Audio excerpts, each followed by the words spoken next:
ತರ್ಕಾಭಯೇತಂ ವಿಧಿಶರ್ವಪೂರ್ವಗೀರ್ವಾಣವಿಜ್ಞಾನದಮಾನತೋಸ್ಮಿ ಪ್ರಥಮೋ ಹನುಮಾನ್ನಾಮ ದ್ವಿತೀಯೋ ಭೀಮ ಏವ ಚ ಪೂರ್ಣಪ್ರಜ್ಞಸ್ತೃತೀಯಸ್ತು ಭಗವತ್ಕಾರ್ಯಸಾಧಕಃ ಬುದ್ಧಿರ್ಬಲಂ ಯಶೋಧೈರ್ಯಂ ನಿರ್ಭಯತ್ವಂ ಅರೋಗತಾ ಅಜಾಡ್ಯಂ ವಾಕ್ಪಟುತ್ವಂಚ ಹನುಮತ್ ಸ್ಮರಣಾದ್ ಭವೇತ್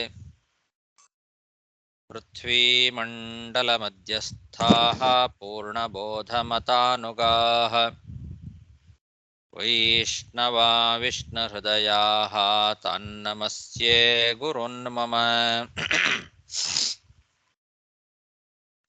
ಜನ್ಮಾದ್ಯಸ್ಯ ಯತೋನ್ಮಯಾದಿತರತಶ್ಚರ್ಥೇಷ್ವಭಿಜ್ಞಸ್ವರಾಟ್ ತೇನೇ ಬ್ರಹ್ಮಹೃದಾಯ ಆದಿಕವಯೇ ಮುಖ್ಯಂತಿ ಯಂ ಸೂರಯಃ ತೇಜೋ ವಾರಿಮೃದಾಂ ಯಥಾ ವಿನಿಮಯೋ ಯತ್ರ ತ್ರಿಸರ್ಗೋ ಮೃಷಾ ಧಾಮ್ನಾ ಸ್ವೇನ ಸದಾ ನಿರಸ್ತಕುಹಕಂ ಸತ್ಯಂ ಪರಂ ಧೀಮಹಿ ಸೃಷ್ಟಿಸ್ಥಿತ್ಯಪ್ಯೇಹಾ ನಿಯತಿದೃಶಿತಮೋ ಬಂಧಮೋಕ್ಷಾಶ್ಚ ಯಸ್ಮಾತ್ ಅಸ್ಯ ಶ್ರೀ ಬ್ರಹ್ಮರುದ್ರ ಪ್ರಭೃತಿಸುರನರದ್ವೀಷ ಶತ್ರುತ್ಮಕಸ್ಯ ವಿಷ್ಣೋರ್ವ್ಯಸ್ತಾಃ ಸಮಸ್ತಾಃ ಸಕಲಗುಣನಿಧಿಃ ಸರ್ವದೋಷವ್ಯಪೇತಃ ಪೂರ್ಣಾನಂದೋ ವ್ಯಯೋ ಯೋ ಗುರುರಪಿ ಪರಮಃ ಚಿಂತಯೇತಂ ಮಹಾಂತಂ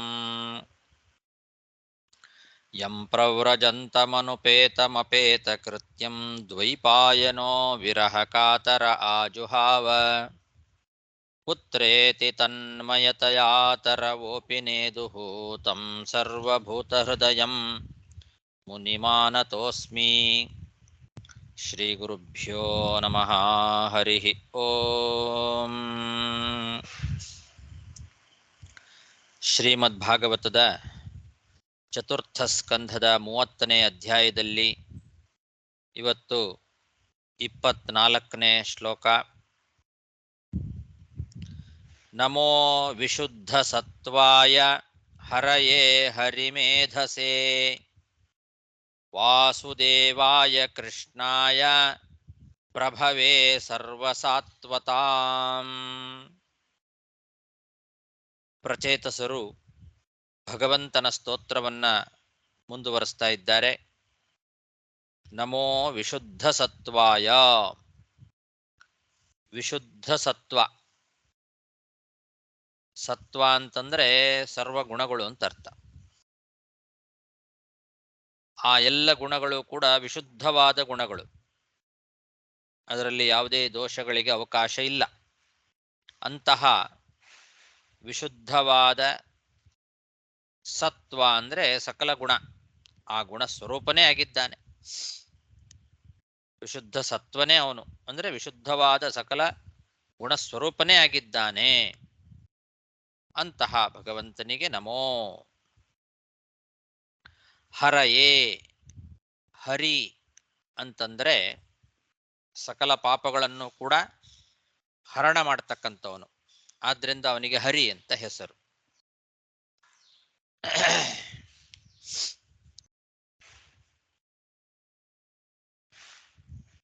ಹರಣಾತ್ ಜ್ಞಾನರೂಪತ್ವಾತ್ ಹರಿಮೇಧಾ ವಿಭುಸ್ಮೃತಃ ಅಂತ. ಪಾಪಗಳನ್ನೆಲ್ಲ ಹರಣ ಮಾಡ್ತಾನೆ, ಆದ್ರಿಂದ ಅವನು ಹರಿ. ಭಕ್ತರು ಯಾರಿದ್ದಾರೋ ಅವರ ಎಲ್ಲ ಪಾಪಗಳನ್ನ ಪರಿಹಾರ ಮಾಡ್ತಕ್ಕಂಥವನಾದ್ರಿಂದ ಅವನು ಹರಿ. ಅಷ್ಟೇ ಅಲ್ಲ, ಜ್ಞಾನರೂಪತ್ವಾತ್, ಜ್ಞಾನರೂಪನಾದ್ದರಿಂದ ಅವನು ಮೇಧಾ ಅಂತ ಕರೆಸ್ಕೊಳ್ತಾನೆ. ಹೀಗೆ ಹರಣಾತ್ ಜ್ಞಾನರೂಪತ್ವಾತ್ ಹರಿಮೇಧಾ ವಿಭುಸ್ಮೃತಃ ಎಂಬುದಾಗಿ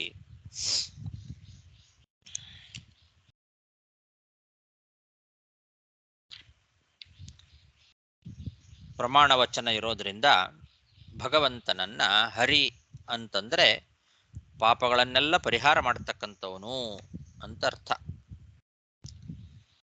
ಹರಿಮೇಧಸೆ ಅಂತ ಇದೆ.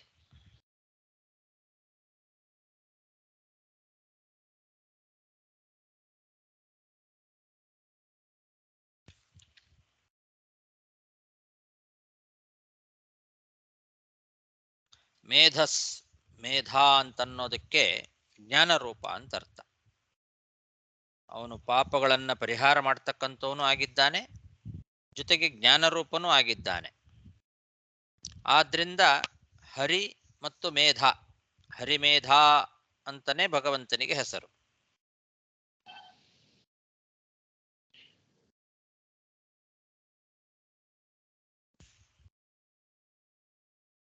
ಇಲ್ಲಿ ಹರಿಮೇಧಸೆ ಅಂತನ್ನೋದಕ್ಕೆ ಬೇರೆ ವ್ಯಾಖ್ಯಾನಕಾರರು ಬಹುವ್ರೀಹಿ ಸಮಾಸ ಮಾಡಿ ಸಂಸಾರವನ್ನ ಹರಣ ಮಾಡುವ ಜ್ಞಾನಕ್ಕೆ ವಿಷಯನಾದವನು ಭಗವಂತ ಅಂತ ಅರ್ಥ ಮಾಡಿದ್ದಾರೆ. ಹರಿ ಮೇಧ, ಮೇಧ ಅನ್ನೋ ಶಬ್ದಕ್ಕೆ ಜ್ಞಾನ, ಹರಿ ಅಂದ್ರೆ ಸಂಸಾರ ಹರಣ ಮಾಡೋದು. ಹೀಗಾಗಿ ಹರಿಮೇಧಸ್ಸು ಅಂದ್ರೆ ಸಂಸಾರವನ್ನ ಪರಿಹಾರ ಮಾಡುವ ಜ್ಞಾನ, ಅದಕ್ಕೆ ವಿಷಯನಾದವನು ಯಾರೋ ಅವನು ಹರಿಮೇಧಸ್ ಅಂತ. ಹೀಗೆ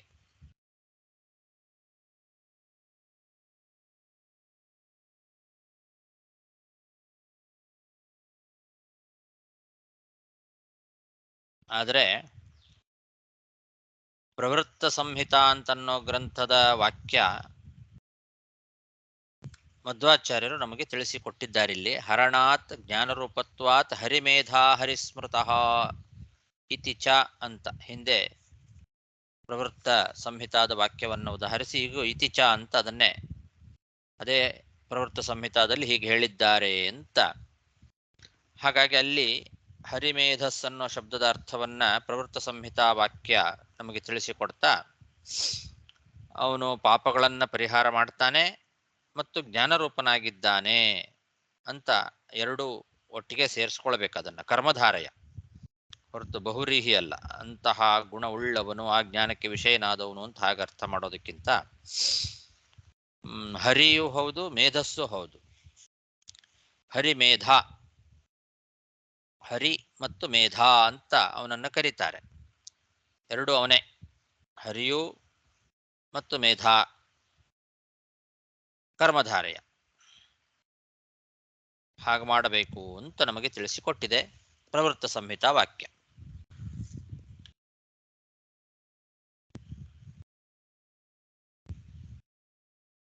ಸರ್ ಹಂಗೆ ಇಟ್ಟಿಟ್ರು ಮೊದಲೇ ಹರೇன்னு ಹೇಳಿ விட்டுறல. ಆ ಹರಿ ಶಬ್ದಕ್ಕೆ ಬೇರೆ ಅರ್ಥ ಇಟ್ಕೊಳ್ಳೋಣ. ಹರಿಹಿ ಸರ್ವಗುಣಾತ್ಮತ್ವಾತ್ ಸತ್ವ ಇತ್ಯಭಿಧೀಯತೆ ಇತಿ ಷಾಡ್ಗುಣ್ಯೆ ಅಂತ ಮತ್ತೊಂದು ಷಾಡ್ಗುಣ್ಯ ಗ್ರಂಥದ ವಾಕ್ಯವನ್ನು ಉದಾಹರಿಸ್ತಾರೆ.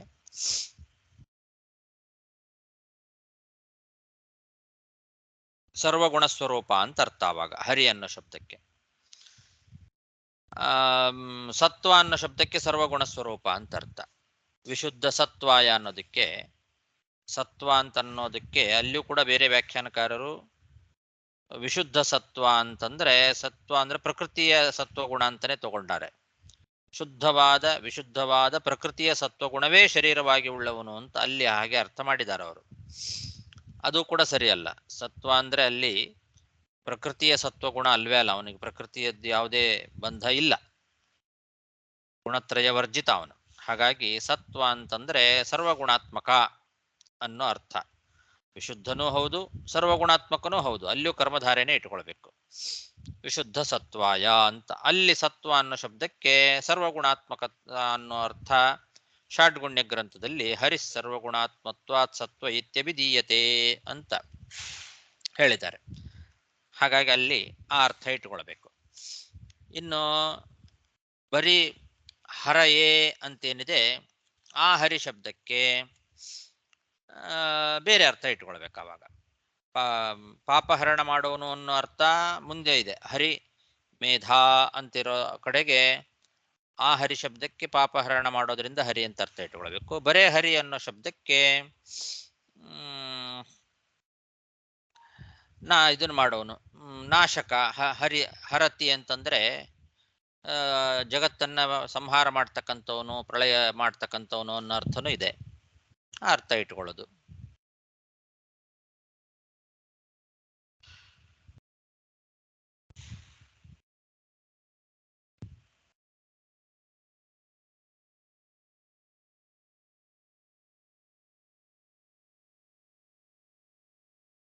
ಹೀಗೆ ಹರಿಮೇಧಸೆ ನಮೋ ವಿಶುದ್ಧ ಸತ್ವಾಯ ಹರಯೇ ಹರಿಮೇಧಸೆ ವಾಸುದೇವಾಯ ಕೃಷ್ಣಾಯ ಪ್ರಭವೇ ಸರ್ವಸಾತ್ವತಾಂ. ವಾಸುದೇವಾಯ, ವಾಸುದೇವ ಅಂತಂದ್ರೆ ವಸುದೇವನ ಮಗ ಅಂತ ಒಂದರ್ಥ. ವಸುದೇವನಿಗೆ ಮಗನಾಗಿ ಅವತಾರ ಮಾಡಿದ ಕೃಷ್ಣ, ಅಂತಹ ಕೃಷ್ಣನಿಗೆ ನಮಸ್ಕಾರ. ವಾಸುದೇವಾಯ ಕೃಷ್ಣಾಯ, ವಾಸುದೇವನಾದ ಕೃಷ್ಣ, ವಸುದೇವನ ಮಗನಾಗಿ ಅವತಾರ ಮಾಡಿದ ಕೃಷ್ಣನಿಗೆ ಅಂತರ್ಥ ವಾಸುದೇವಾಯ ಕೃಷ್ಣಾಯ. ಇನ್ನೊಂದರ್ಥ ವಾಸುದೇವ ಅಂತಂದ್ರೆ ಪ್ರತ್ಯೇಕವಾಗಿ ಇಟ್ಕೊಳ್ಬಹುದು. ವಾಸುದೇವ ಬೇರೆ, ಕೃಷ್ಣ ಬೇರೆ. ಅಂದ್ರೆ ಬೇರೆ ಶಬ್ದಗಳನ್ನ ವಾಸುದೇವ ಅಂತ ಪ್ರತ್ಯೇಕವಾಗಿ ಇಟ್ಕೊಂಡ್ರೆ ಸರ್ವತ್ರ ವಾಸ ಮಾಡಿರ್ತಕ್ಕಂಥವನು ಅನ್ನೋ ಅರ್ಥ ಬರ್ತದೆ.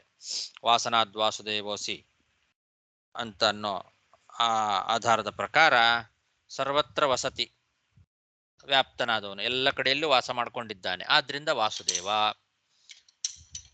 ಮತ್ತು ಕೃಷ್ಣ, ಕೃಷ್ಣ ಅಂತಂದ್ರೆ ಕರ್ಷತಿ, ಪಾಪಗಳನ್ನೆಲ್ಲ ಕರ್ಷಣ ಮಾಡುವನು, ಸಂಸಾರವನ್ನೇ ಕರ್ಷಣ ಮಾಡುವನು, ಭಕ್ತರನ್ನ ಆಕರ್ಷಣೆ ಮಾಡುವನು. ಹೀಗೆ ಸಾಕಷ್ಟು ಅರ್ಥಗಳಿದೆ ಕೃಷ್ಣಾಯ, ಪ್ರತ್ಯೇಕವಾಗಿ ಇಟ್ಕೊಳ್ಬಹುದು. ಅಥವಾ ವಾಸುದೇವಾಯ ಕೃಷ್ಣಾಯ, ವಸುದೇವನ ಮಗನಾಗಿ ಅವತಾರ ಮಾಡಿದ ಕೃಷ್ಣನಿಗೆ.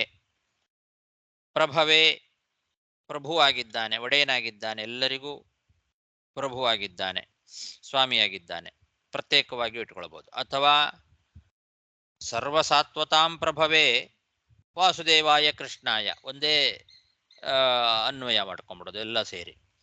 ಸರ್ವಸಾತ್ವತಾಂ ಅಂತಂದ್ರೆ ಎಲ್ಲ ಯಾದವರು, ಸಾತ್ವತರು ಅಂದ್ರೆ ಯಾದವರು ಅಂತ ಅರ್ಥ. ಸರ್ವಸಾತ್ವತಾಂ ಪ್ರಭವೇ, ಎಲ್ಲ ಯಾದವರಿಗೆ ಒಡೆಯನಾದ ವಾಸುದೇವಾಯ ಕೃಷ್ಣಾಯ, ವಸುದೇವನಿಗೆ ಮಗನಾಗಿ ಅವತಾರ ಮಾಡಿದ ಕೃಷ್ಣನಿಗೆ ಅಂತ ಒಂದೇ. ಪ್ರತ್ಯೇಕವಾಗಿಟ್ಟುಕೊಂಡ್ರೆ ವಾಸುದೇವಾಯ ಸರ್ವತ್ರ ವಾಸ ಮಾಡ್ಕೊಂಡಿರ್ತಕ್ಕಂಥವನು, ಕೃಷ್ಣಾಯ ಎಲ್ಲರನ್ನು ಕರ್ಷಣ ಮಾಡ್ತಕ್ಕಂಥವನು, ಪ್ರಭವೇ ಇಡೀ ಜಗತ್ತಿಗೆ ಪ್ರಭುವಾಗಿರ್ತಕ್ಕಂಥವನು, ಮತ್ತು ಸರ್ವಸಾತ್ವತಾಂ ಪ್ರಭವೇ, ಅದಕ್ಕೆ ಹೇಳ್ಕೊಳ್ಬೋದು. ಸರ್ವಸಾತ್ವತಾಂ ಅಂದ್ರೆ ಎಲ್ಲಾ ಸಜ್ಜನರಿಗೂ, ಬರೀ ಯಾದವರು ಅಂತ ಅಷ್ಟೇ ಅರ್ಥ ಅಲ್ಲ. ಸಾತ್ವತರು ಅಂದ್ರೆ ಯಾದವರು ಅಂತ ಒಂದು ಅರ್ಥ ಇದೆ. ಅದು ಬಿಟ್ಟು ಸಾತ್ವತ ಅನ್ನೋ ಶಬ್ದಕ್ಕೆ ಎಲ್ಲಾ ಸಜ್ಜನರು, ಎಲ್ಲ ಸತ್ವಗುಣವುಳ್ಳಂಥವ್ರು ಯಾರ್ಯಾರಿದ್ದಾರೆ ಎಲ್ಲಾ ಸಾತ್ವಿಕರಿಗೂ ಪ್ರಭುವಾಗಿದ್ದಾನೆ, ಒಡೆಯನಾಗಿದ್ದಾನೆ ಅಂತ ಹಾಗೂ ಅರ್ಥ ಮಾಡಿಕೊಳ್ಳಬಹುದು. ನಮೋ ವಿಶುದ್ಧ ಸತ್ವಾಯ ಹರಯೇ ಹರಿಮೇಧಸೆ ವಾಸುದೇವಾಯ ಕೃಷ್ಣಾಯ ಪ್ರಭವೇ ಸರ್ವ ಸಾತ್ವತಾಂ. ನಮಃ ಕಮಲನಾಭಾಯ ನಮಃ ಕಮಲಮಾಲಿನೇ ನಮಃ ಕಮಲಪಾದಾಯ ನಮಸ್ತೆ ಕಮಲೇಕ್ಷಣ.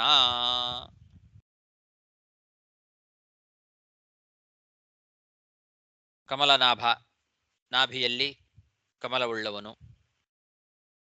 ಆ ನಾಭಿಯಲ್ಲಿ ಏನೊಂದು ಕಮಲ ಇದೆ, ಆ ಕಮಲ ಇಡೀ ಜಗತ್ತಿಗೆ ಆಧಾರವಾಗಿದೆ. ಚತುರ್ಮುಖ ಬ್ರಹ್ಮನಿಗೆ ಅದು ಜನ್ಮಸ್ಥಳ. ಅಂತಹ ಕಮಲವನ್ನ ನಾಭಿಯಲ್ಲಿ ಧಾರಣೆ ಮಾಡಿದವನು ಭಗವಂತ. ಅಂತಹ ಭಗವಂತನಿಗೆ ನಮಃ. ಕಮಲನಾಭಾಯ ನಮಃ. ಕಮಲ ಮಾಲಿನೇ ನಮಃ. ಕಮಲವನ್ನ ಮಾಲೆಯಾಗಿ ಧಾರಣೆ ಮಾಡಿದ್ದಾನೆ, ಕೊರಳಲ್ಲಿ ಕಮಲದ ಮಾಲೆಯನ್ನು ಧಾರಣೆ ಮಾಡಿರ್ತಕ್ಕಂಥವನಿಗೆ ನಮಸ್ಕಾರ.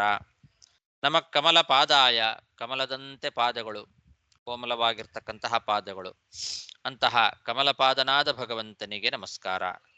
ನಮಸ್ತೆ ಕಮಲೇಕ್ಷಣ, ಕಮಲದಂತೆ ಕಣ್ಣುಗಳುಳ್ಳವನು, ಕಮಲದಂತಹ ಕಣ್ಣುಗಳುಳ್ಳಂತಹ ಭಗವಂತನೇ ನಿನಗೆ ನಮಸ್ಕಾರ. ಹೀಗೆ ಕಮಲದಂತಹ ಪಾದವುಳ್ಳವನು, ಕಮಲದಂತಹ ಕಣ್ಣುಳ್ಳವನು, ಕಮಲದ ಮಾಲೆಯನ್ನು ಧಾರಣೆ ಮಾಡಿದವನು, ಕಮಲವನ್ನು ನಾಭಿಯಲ್ಲಿ ಧಾರಣೆ ಮಾಡಿದಂತಹ ಭಗವಂತನಿಗೆ ನಮಸ್ಕಾರ.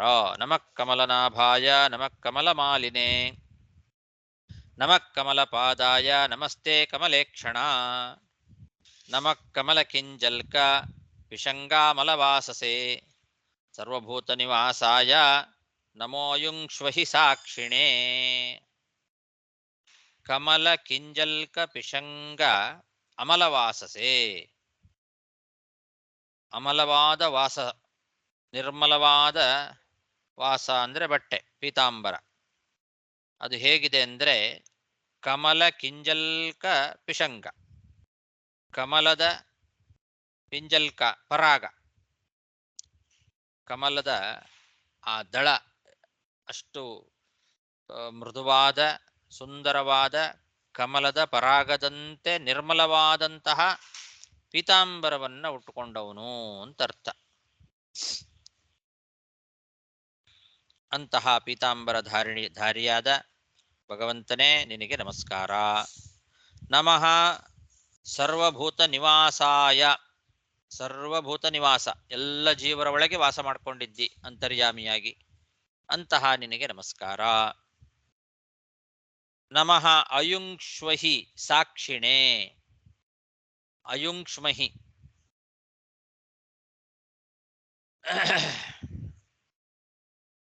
ಮಾಡ್ತೇನೆ ಅಂತ ಅರ್ಥ. ಅದು ನಮಃ ಅಯುಂಕ್ಷ್ಮಹಿ ಸಾಕ್ಷಿಣೇ, ಎಲ್ಲ ಜಗತ್ತಿಗೆ ಸಾಕ್ಷಿಯಾಗಿರ್ತಕ್ಕಂಥವನು, ಎಲ್ಲವನ್ನೂ ಪ್ರತ್ಯಕ್ಷವಾಗಿ ನೋಡ್ತಕ್ಕಂತಹ ಭಗವಂತನೇ ನಿನಗೆ ನಮಃ ಅಯುಂಕ್ಷ್ಮಹಿ, ನಮಸ್ಕಾರವನ್ನ ನಾನು ಮಾಡ್ತೇನೆ ಅಂತರ್ಥ. ಅಯುಂಕ್ಷ್ಮಹಿ ಅಂತ ಅನ್ನೋದು ನಮಸ್ಕಾರ ಎಂಬ ಒಂದು ಕರ್ಮವನ್ನ ತಿಳಿಸಿಕೊಡ್ತಕ್ಕಂಥದ್ದು.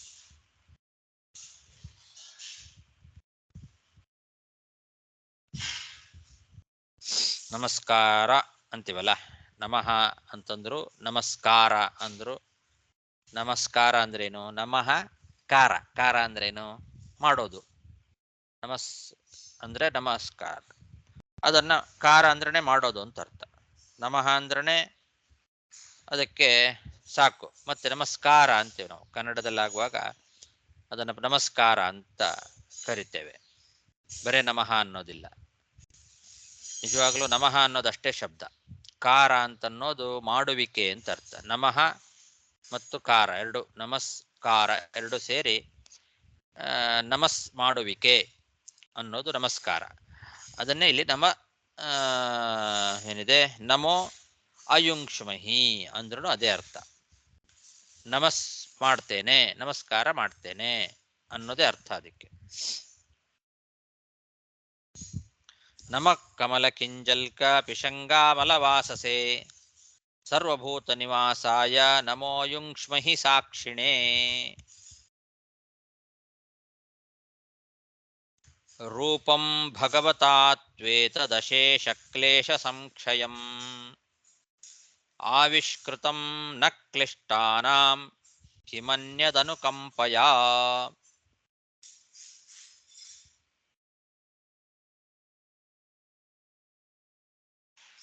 ಈಗ ಈ ಪ್ರಚೇತಸರು ಭಗವಂತನನ್ನ ಪ್ರತ್ಯಕ್ಷವಾಗಿ ನೋಡ್ತಾ ಸ್ತೋತ್ರ ಮಾಡ್ತಾ ಇದ್ದಾರೆ. ಎದುರಿಗೆ ಭಗವಂತ ನಿಂತಿದ್ದಾನೆ.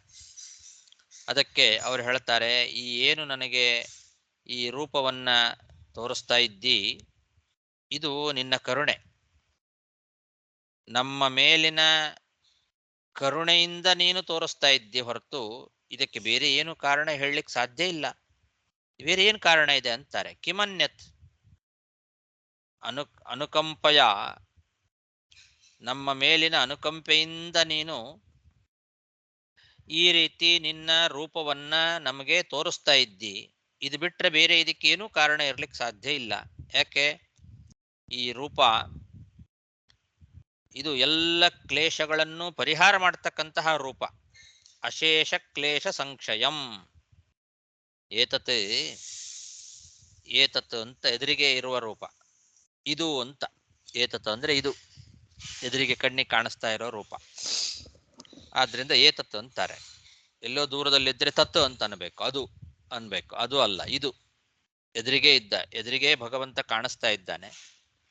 ರೂಪಂ ಭಗವತಾತು ಏತತ್, ಭಗವಂತನಾದ ನಿನ್ನ ಈ ರೂಪ ಏನಿದೆ ಇದು ಅಶೇಷ ಕ್ಲೇಶ ಸಂಕ್ಷಯಂ, ಎಲ್ಲ ಕ್ಲೇಶಗಳನ್ನು ಪರಿಹಾರ ಮಾಡ್ತಕ್ಕಂಥದ್ದು. ಎಲ್ಲ ಕ್ಲೇಶ ಅಂದ್ರೆ ಸಂಸಾರದ ಕ್ಲೇಶವನ್ನೇ ಪರಿಹಾರ ಮಾಡ್ತದೆ.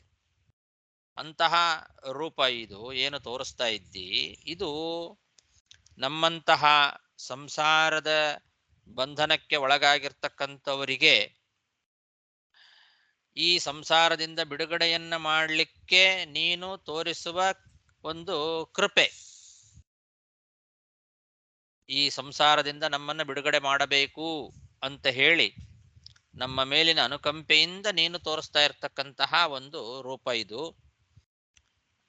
ಆ ರೂಪವನ್ನು ತೋರಿಸುವಿಕೆ ಏನಿದೆ, ಇದಕ್ಕೆ ಈ ಅನುಕಂಪ ಅನ್ನೋದು ಬಿಟ್ರೆ ಬೇರೆ ಏನು ಕಾರಣ ಇರಲಿಕ್ಕೆ ಸಾಧ್ಯ ಇಲ್ಲ. ಕಿಮನ್ಯತೆ, ಬೇರೆ ಏನಿದೆ? ಕ್ಲಿಷ್ಟಾನ, ಕ್ಲಿಷ್ಟರಾದ ಸಂಸಾರದಲ್ಲಿ ಕಷ್ಟದಲ್ಲಿ ಒದ್ದಾಡ್ತಾ ಇರ್ತಕ್ಕಂಥವರಿಗೆ ಅನುಕಂಪಯ, ಕೇವಲ ಅವರ ಮೇಲಿನ ಅನುಕಂಪೆಯಿಂದ ಈ ರೂಪವನ್ನು ನೀನು ತೋರಿಸ್ತಿದ್ದಿ.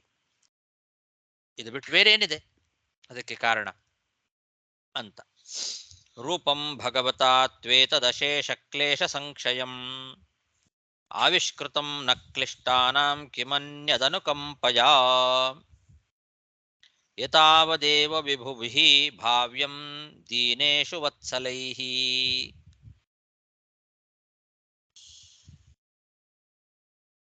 ಯದನುಸ್ಮರ್ಯತೆ ಕಾಲೇ ಸ್ವಬುದ್ಧ್ಯಾ ಅಭದ್ರರಂಧನ.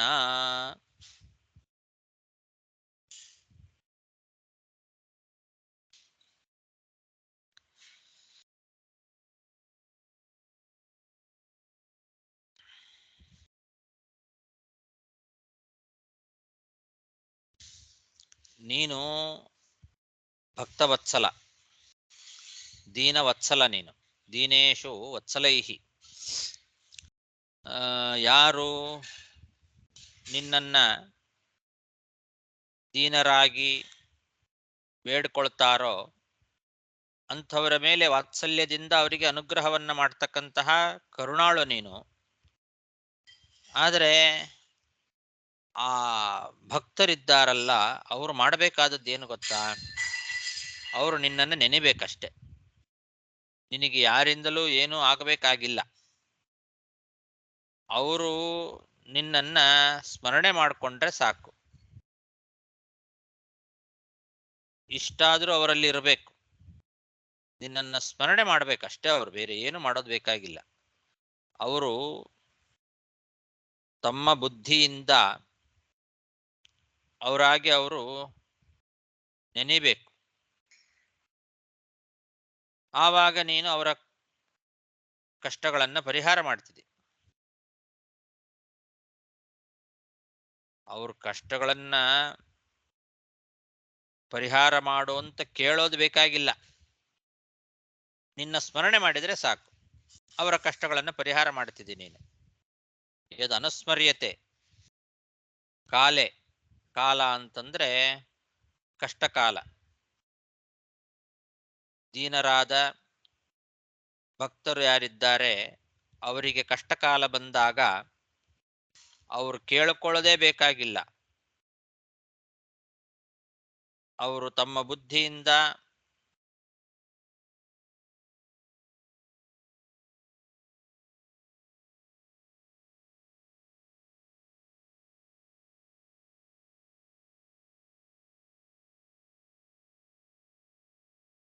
ನಿನ್ನನ್ನು ಸ್ಮರಣೆ ಮಾಡಿದರೆ ಸಾಕು, ನೀನು ಅವರ ಎಲ್ಲ ಪಾಪಗಳನ್ನು ಪರಿಹಾರ ಮಾಡ್ತಿದ್ದಿ. ಅವರಿಗೆ ಬಂದಂತಹ ಎಲ್ಲ ಕಷ್ಟಗಳನ್ನು ಕೂಡ ನೀನು ಪರಿಹಾರ ಮಾಡ್ತಿದ್ದಿ.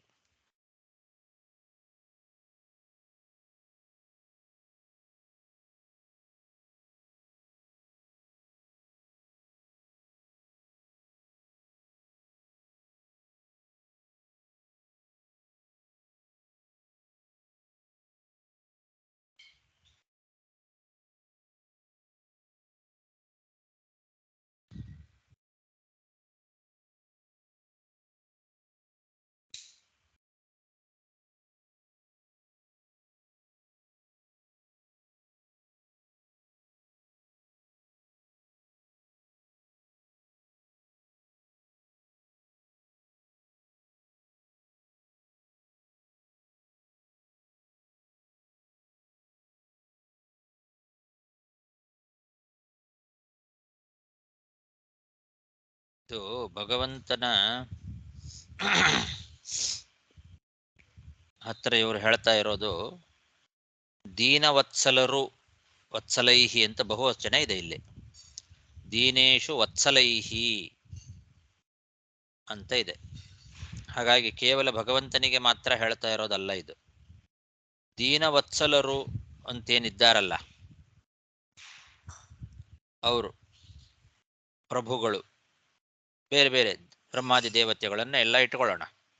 ದೀನವತ್ಸಲರು ಅಂತೇನಿದ್ದಾರೆ ಜಗತ್ತಿನಲ್ಲಿ, ಅವರೆಲ್ಲರೂ ಕೂಡ ಹೇಗಿರ್ತಾರೆ ಅನ್ನೋದನ್ನು ಹೇಳ್ತಾ ಇದ್ದಾರೆ ಇಲ್ಲಿ.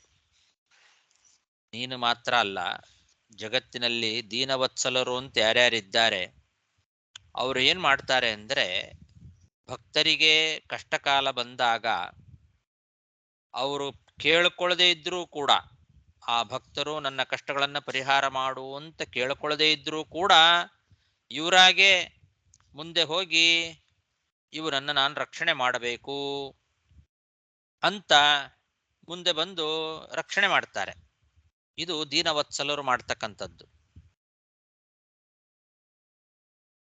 ಕೂಡಲೇ ಯಾರು ಭಗವದ್ಭಕ್ತರಿದ್ದಾರೋ ಅಂಥವರಿಗೆ ತಕ್ಷಣದಲ್ಲಿ ಹೋಗಿ ಅವರ ಕಷ್ಟಗಳನ್ನು ಪರಿಹಾರ ಮಾಡ್ತಾರೆ ದೀನವತ್ಸಲರು. ಇದು ದೀನವತ್ಸಲರು ಯಾರಿದ್ದಾರೆ ಅವರ ಲಕ್ಷಣ ಇದು. ಹಾಗಿರ್ತಾರೆ ಅವರು. ಹಾಗಾಗಿ ನೀನು ನಮ್ಮ ಮೇಲೆ ಕೃಪೆಯಿಂದ ಇವಾಗ ದರ್ಶನವನ್ನ ಕೊಟ್ಟು ನಮ್ಮನ್ನ ರಕ್ಷಣೆ ಮಾಡ್ತಾ ಇದ್ದಿ ಅಂತ ಅಲ್ಲಿಗನ್ನು ಇಟ್ಕೊಳ್ಬೇಕು. ಆಮೇಲೆ ಹಿಂದಿನ ಶ್ಲೋಕಕ್ಕೆ ದೀನೇಶು ವತ್ಸಲೈಹಿ, ದೀನರಲ್ಲಿ ವತ್ಸಲರಾಗಿರ್ತಕ್ಕಂತಹ ವಿಭುಭಿಹಿ, ಯಾರು ಪ್ರಭುಗಳಾಗಿದ್ದಾರೆ ದೀನವತ್ಸಲರಾದಂತಹ ಪ್ರಭುಗಳು, ಅವರು ಏನ್ ಮಾಡ್ತಾರೆ ಅಂದ್ರೆ, ಈ ದೀನರಿಗೆ ಕಾಲೇ ಅಂದ್ರೆ ಕಷ್ಟಕಾಲ ಬಂದಾಗ ಅವರು ಕೇಳಿಕೊಳ್ಳದೆ ಇದ್ರೂ ಕೂಡ ಸ್ವಬುದ್ಧಿಯ ತಮ್ಮ ಬುದ್ಧಿಯಿಂದಲೇ ಅವ್ರೇನ್ ಮಾಡ್ತಾರೆ, ಅನುಸ್ಮರ್ಯತೆ, ಭಕ್ತರನ್ನ ಸ್ಮರಣೆ ಮಾಡ್ಕೊಳ್ತಾರೆ. ಈ ಭಕ್ತರಿಗೆ ಈ ಕಷ್ಟ ಪರಿಹಾರ ಆಗಲಿ ಅಂತ ಆ ಭಕ್ತರನ್ನ ಅವರು ಸ್ಮರಣೆ ಮಾಡಿದರೆ ಸಾಕು, ನಮ್ಮ ಕಷ್ಟಗಳೆಲ್ಲ ಪರಿಹಾರ ಆಗಿಬಿಡುತ್ತೆ. ಇಷ್ಟು ದಯ ಅವರಿಗಿರಬೇಕು. ಯಥಾವತ್ವಂ ಹಿ ಅಂತ, ಯಥಾವದೇವ ಎರಡು ಪಾಠ ಇದೆ. ಯಥಾವತ್ವಂ ಹಿ ವಿಭುಹು ಅಂತ ಒಂದಿದೆ, ಯಥಾವದೇವ ವಿಭುಹು ಅಂತನೂ ಕೂಡ ಇದೆ.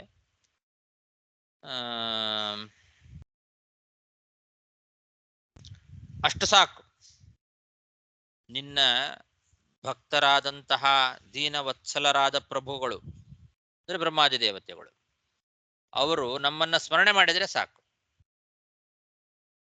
ಹೌದು, ಇವನು ನಮ್ಮ ಭಕ್ತ, ಇವನೊಬ್ಬ ಭಗವದ್ಭಕ್ತ, ಇವನನ್ನ ಕಾಪಾಡಬೇಕು ಅಂತ ಅವ್ರ ಮನಸ್ಸಿನಲ್ಲಿ ನಮ್ಮನ್ನ ಅಂದುಕೊಂಡು ನಮ್ಮನ್ನ ಸ್ಮರಣೆ ಮಾಡಿದ್ರೆ ಸಾಕು, ನಮ್ಮ ಕಷ್ಟಗಳೆಲ್ಲ ಪರಿಹಾರ ಆಗತ್ತೆ.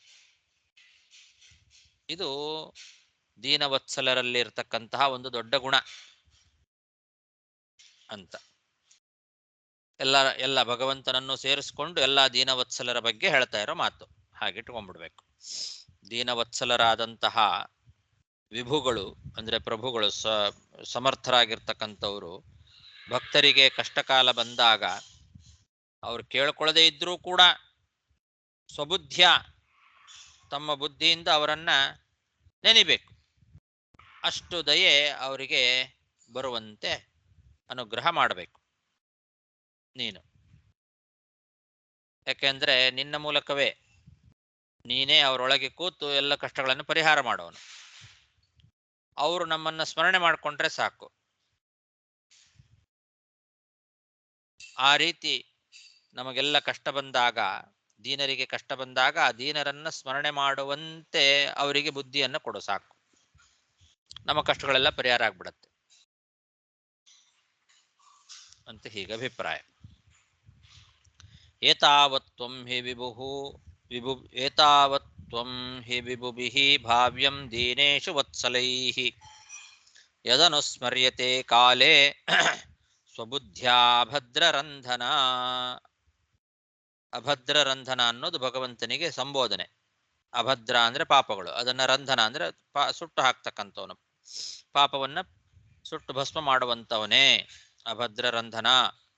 ಪಾಪ ಪರಿಹಾರ ಮಾಡ್ತಕ್ಕಂತಹ ಭಗವಂತನೇ ಅವರಿಗೆ ಇಷ್ಟು ನೀನು ಬುದ್ಧಿ ಕೊಟ್ರೆ ಸಾಕು.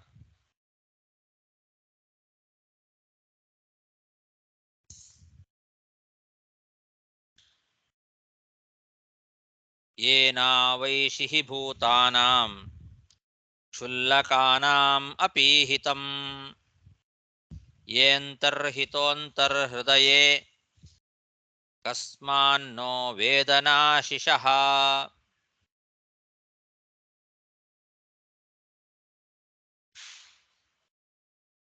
ನಾವು ಏನು ನಿನ್ನ ಹತ್ರ ಕೇಳೋ ಅವಶ್ಯಕತೆನೇ ಇಲ್ಲ. ನಮ್ಮ ಮನಸ್ಸಿನಲ್ಲಿ ಏನಿದೆ ಅನ್ನೋದು ನಿನಗೆ ಗೊತ್ತೇ ಆಗಿದೆ, ಗೊತ್ತೇ ಇರ್ತದೆ. ಯಾಕೆ ಗೊತ್ತಿರೋದಿಲ್ಲ ಅಂತಾರೆ. ಕಸ್ಮಾನ್ನೋ ವೇದ, ಗೊತ್ತಾಗದೇ ಇರ್ಲಿಕ್ಕೆ ಹೇಗೆ ಸಾಧ್ಯ? ಯಾಕೆ ಅಂದ್ರೆ ಎಲ್ಲರ ಹೃದಯದ ಒಳಗೆ ವಾಸ ಮಾಡ್ಕೊಂಡಿರ್ತಕ್ಕಂಥವನು ನೀನು. ಪ್ರತಿಯೊಬ್ಬರ ಹೃದಯದ ಒಳಗೂ ಗೂಢವಾಗಿದ್ದಿ. ಅಂತರ್ಹೃದಯೇ ಅಂತರ್ಹಿತಃ, ಹೃದಯದ ಒಳಗೆ ಅಂತರ್ಹಿತನಾಗಿ ಎಲ್ಲಾ ಕ್ಷುದ್ರ ಪ್ರಾಣಿಗಳಿಗೂ ಸುಖವನ್ನ ತಂದು ಕೊಡ್ತಕ್ಕಂಥವನು ನೀನು. ಕ್ಷುಲ್ಲಕಾನಾಂ ಅಪಿ ಈಹಿತಂ, ಬೇಕಾದ ಇಷ್ಟಾರ್ಥಗಳನ್ನ ಕ್ಷುಲ್ಲಕಾನಾಮಪಿ ಭೂತಾನಾಂ, ಸಣ್ಣ ಒಂದು ಕ್ಷುದ್ರವಾದ ಪ್ರಾಣಿಗೂ ಕೂಡ ಅದಕ್ಕೆ ಬೇಕಾಗುವಂತೆ ಸುಖವನ್ನು ತಂದು ಕೊಡ್ತಕ್ಕಂಥವ್ರು ನೀನು. ಎಲ್ಲಾ ಪ್ರಾಣಿಗಳ ಹೃದಯದ ಒಳಗೆ ವಾಸ ಮಾಡಿಕೊಂಡು ಅವರಿಗೇನು ಬೇಕು ಅನ್ನೋದನ್ನು ತಿಳ್ಕೊಂಡು ಕಾಲ ಕಾಲಕ್ಕೆ ಅವರಿಗೆ ಬೇಕಾಗುವ ಎಲ್ಲ ರೀತಿಯಾದ ಅಭೀಷ್ಟಗಳನ್ನು ಪೂರೈಸ್ತಕ್ಕಂಥವನು ನೀನು. ಹಾಗಾಗಿ ನಿನಗೆಲ್ಲ ತಿಳಿದಿದೆ. ಎಲ್ಲರ ಹೃದಯದಲ್ಲಿ ಏನಿದೆ ಅನ್ನೋದು ನಿನಗೆ ಗೊತ್ತಿದ್ದೇ ಇರ್ತದೆ. ಹೇಗೆ ಇಲ್ಲದೆ ಇರ್ಲಿಕ್ಕೆ ಹೇಗೆ ಸಾಧ್ಯ? ಕಸ್ಮಾನ್ನೋ ವೇದ. ಹಾಗಾಗಿ ನಮ್ಮ ಅಭೀಷ್ಟ ಏನು ಅನ್ನೋದು ನಿನಗೆ ಗೊತ್ತೇ ಇರ್ತದೆ. ನಹ ಅಂದ್ರೆ ನಮ್ಮ ಮನಸ್ಸಿನಲ್ಲಿ ಏನಿದೆ ಅನ್ನೋದು ಕೂಡ ತಿಳಿಯದೇ ಇರ್ಲಿಕ್ಕೆ ಹೇಗೆ ಸಾಧ್ಯ? ಪ್ರತಿಯೊಬ್ಬ ಪ್ರಾಣಿಗಳ ಒಂದು ಕ್ಷುಲ್ಲಕವಾದ ಒಂದು ಸಣ್ಣ ಕ್ಷುದ್ರ ಪ್ರಾಣಿಯ ಒಳಗೂ ಕೂಡ, ಅದರ ಹೃದಯದ ಒಳಗೂ ನೀನು ವಾಸ ಮಾಡಿಕೊಂಡು ಇದ್ದು ಆ ಪ್ರಾಣಿಯ ಒಂದು ಸಣ್ಣ ಕ್ರಿಮಿ, ಕ್ಷುಲ್ಲಕವಾದ ಒಂದು ಪ್ರಾಣಿ, ಅದರ ಮನಸ್ಸಿನಲ್ಲಿ ಏನಿದೆ ಅನ್ನೋದನ್ನು ಅರ್ಥ ಮಾಡಿಕೊಂಡು ಅದಕ್ಕೆ ಬೇಕಾಗುವ ಸುಖವನ್ನ ಕಾಲಕಾಲಕ್ಕೆ ಕೊಡ್ತಕ್ಕಂಥವನು ನೀನು. ಹೀಗಿರುವಾಗ ನಮ್ಮ ಮನಸ್ಸಿನಲ್ಲಿ ಏನಿದೆ ಅನ್ನೋದು ನಿನಗೆ ಗೊತ್ತಾಗದೇ ಇರ್ಲಿಕ್ಕೆ ಹೇಗೆ ಸಾಧ್ಯ ಅಂತಾರೆ. ಏನಾವೈಷಿಃ ಭೂತಾನಾಂ ಕ್ಷುಲ್ಲಕಾನಾಮಪೀಹಿತಂ ಯಂ ತರ್ಹಿತೋಂತರ್ಹೃದಯೇ ಕಸ್ಮಾನ್ನೋ ವೇದನಾಶಿಷಃ. ನಹ ಆಶಿಷಃ, ನಮ್ಮ ಅಭಿಪ್ರಾಯ, ನಮ್ಮ ಅಭೀಷ್ಟ, ಕಸ್ಮಾನ್ನ ವೇದ, ಹೇಗೆ ಗೊತ್ತಾಗದೇ ಇರ್ಲಿಕ್ಕೆ ಸಾಧ್ಯ? ನಮ್ಮ ಮನೋರಥ ಗೊತ್ತಾಗದೇ ಇರ್ಲಿಕ್ಕೆ ಹೇಗೆ ಸಾಧ್ಯ?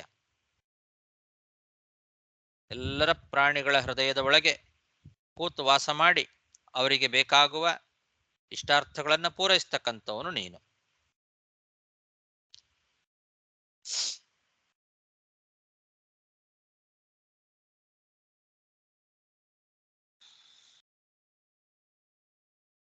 ಅಸಾವೇವರೋಸ್ಮಾಕಂ ಈಪ್ಸಿತೋ ಜಗತಾಂ ಪತೆ ಪ್ರಸನ್ನೋ ಭಗವಾನ್ ಯೇಷಾಂ ಅಪವರ್ಗ ಗುರುರ್ಗತಿಃ.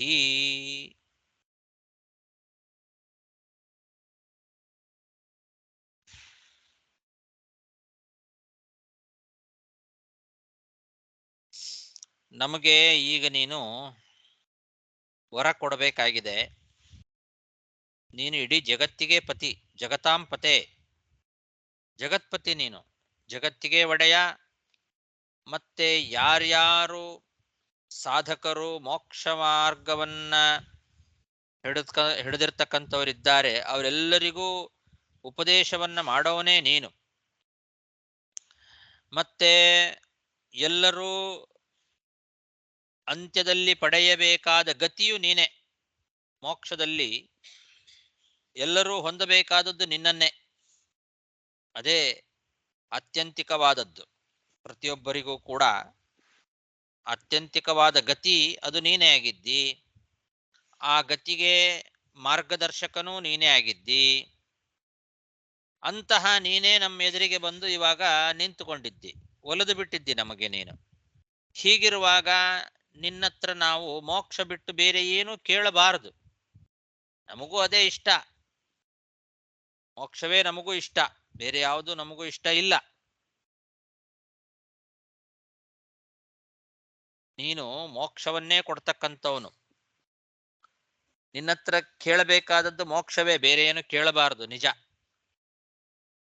ಮೋಕ್ಷದಲ್ಲಿ ನಿನ್ನನ್ನೇ ಎಲ್ಲರೂ ಪಡೆಯಬೇಕಾದದ್ದು. ಮೋಕ್ಷಕ್ಕೆ ಮಾರ್ಗದರ್ಶಕನೂ ನೀನೇ, ಆ ಮಾರ್ಗದಲ್ಲಿ ಹೋಗುವವರಿಗೆ ಗತಿಯೂ ನೀನೇ.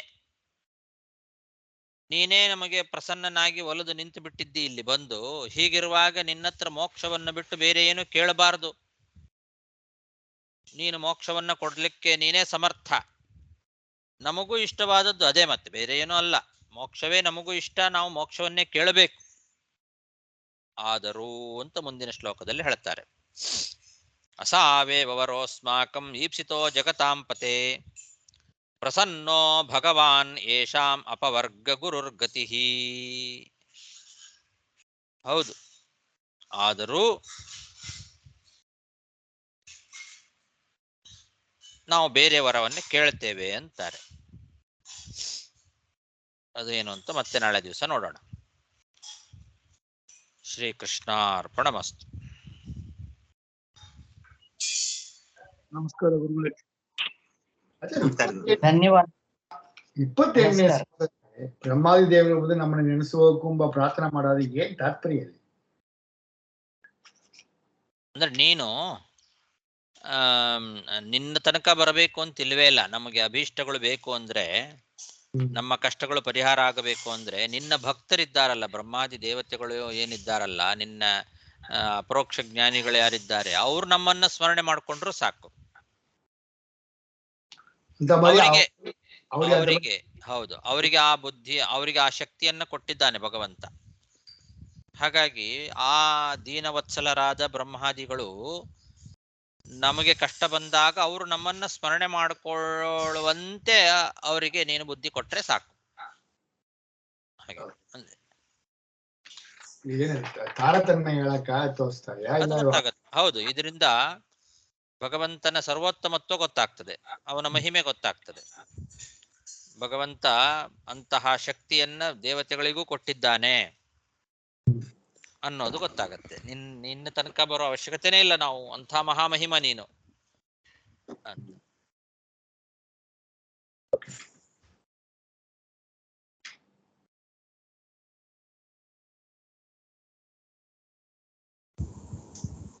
ಧನ್ಯವಾದಗಳು ಆಚಾರ್ಯ.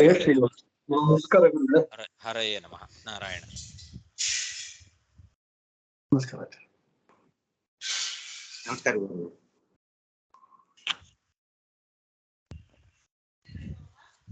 ಹರೇ ನಮಃ. ನಮಸ್ಕಾರ ಆಚಾರ್ಯ. ಹರಯೇ ನಮಃ.